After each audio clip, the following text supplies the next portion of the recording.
So in this VN video editor tutorial, I will be showing you how to add a photo in your video here on VN video editor. So if I were to play my video right here and you wanted to add like a photo or a face cam or whatever inside, on this main screen right above where it says tap to add stickers/PIP, go ahead and select that option.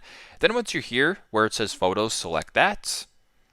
Once you're on this page right here, you can either select a video, or in this case, I will just select a stock video. So you can go ahead and select a photo or a video. If I just wanted to select this white photo right here, you can go ahead and add it. And if you wanted to make it like a face cam like this, for example, you can go ahead and do that. And this way, if you were to play the video right here, the photo that you just added is now in your video. You can sort of move where it is, make it larger, smaller, do what you got to do. If you were to play it, the photo is now inside of your video. So pretty simple, pretty straightforward. That's how to add a photo to video here on VN Video Editor. Thanks again for watching and hope this helps.